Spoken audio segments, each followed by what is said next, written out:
apalagi setelah mengetahui masa lalu Alia yang menyedihkan setelah ayahnya meninggal. Reno semakin merasa kasihan pada Alia. Dari rasa kasihan itu, muncul naluri untuk melindungi Alia dan memanjakan Alia. "Aku suka melihatmu malu seperti itu," ujar Reno. Alia semakin menundukkan wajahnya dari pandangan Reno, menyembunyikan gemuruh di dadanya. Saat mereka tengah saling menggoda satu sama lain, terdengar ketukan pintu. "Kamu memesan layanan kamar, Alia?" tanya Reno pada Alia dengan heran. "Tidak, Mas," jawab Alia dengan mimik wajah heran juga. "Oh, kalau begitu biarkan saja. Mungkin itu pengganggu yang aku maksud tadi," jawab Reno sekenanya. "Maksud Mas Natasha," ucap Alia memastikan perkataan Reno. "Ya, siapa lagi? Aku pusing berurusan dengan Natasha. Aku tidak ingin dia menggangguku lagi," jawab Reno tanpa menyembunyikan rasa jengkelnya pada Natasha. "Aku bukain aja ya, Mas." "Mana tahu penting," jawab Alia. "Terserah kamu saja. Tapi aku tidak ingin berurusan dengannya," jawab Reno. Dia lantas bangkit dari ranjang, lalu meraih handuk dan masuk ke kamar mandi. Sedangkan Alia, dia berjalan ke arah pintu kamar hotel yang masih diketuk oleh orang dari luar. Alia membuka pintu kamar, dan memang benar yang dikatakan oleh Reno. Memang Natasha yang datang ke kamar mereka. "Ada apa?" tanya Alia dengan ketus. "Aku ingin bertemu dengan Reno." "Kenapa malah kamu yang muncul?" tanya Natasha dengan marah. "Suamiku tengah mandi. Kamu yang harusnya tahu tempat. Ngapain datang ke kamar kami? Gak dengar tadi Mas Reno sudah bicara, kalau dia tidak ingin berurusan denganmu lagi," ucap Alia dengan berani. "Awas kamu, aku masih punya urusan dengan Reno. Aku mau bicara dengannya," hardik Natasha dengan marah.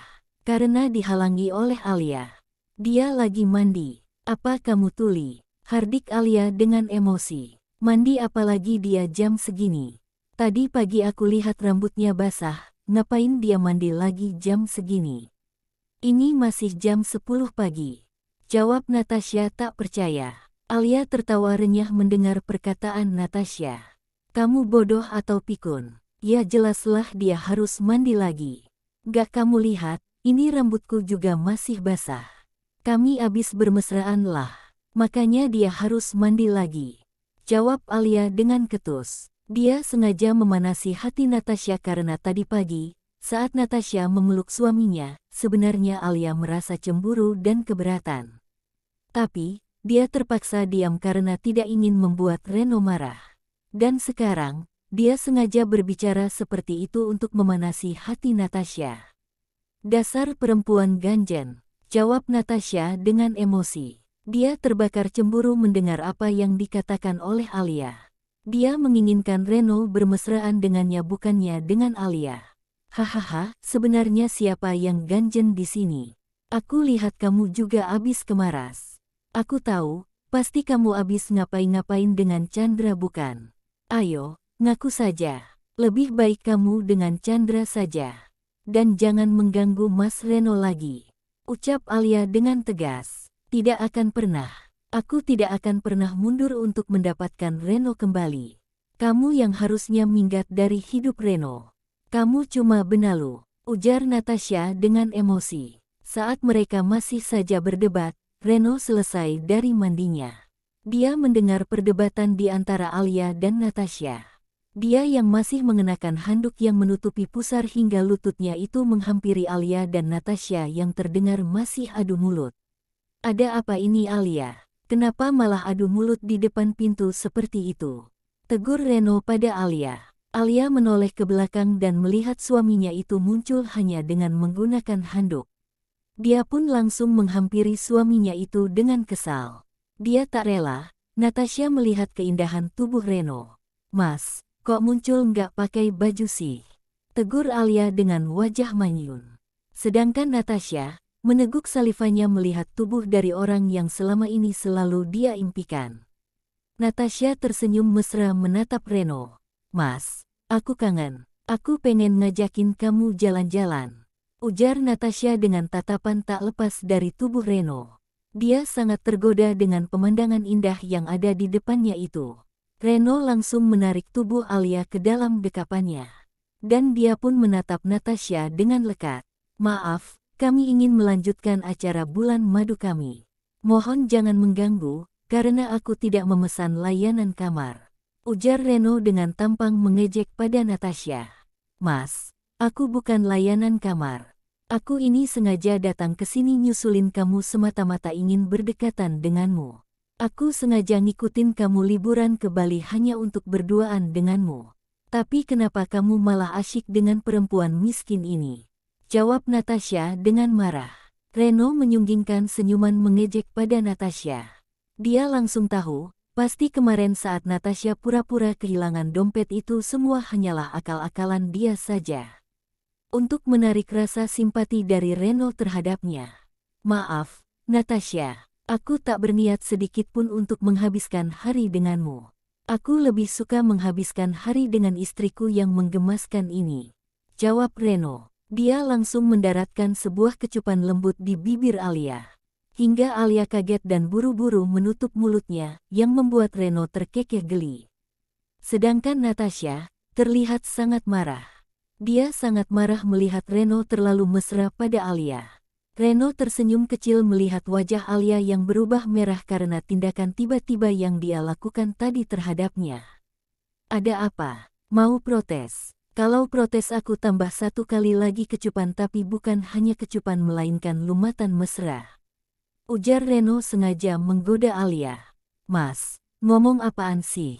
Di depan Natasha pula. Apa mas nggak malu? Ucap Alia sambil menyembunyikan pipinya yang merona merah. Alah, bilang saja kamu doyan digituin sama Reno.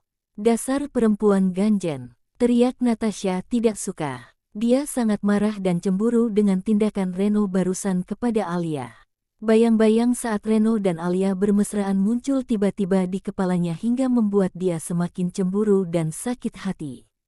Sudahlah, Natasha, hubungan kita sudah berakhir. Sekarang ini, Alia yang menjadi istriku dan aku senang hidup dengannya, ujar Reno kepada mantan pacarnya itu.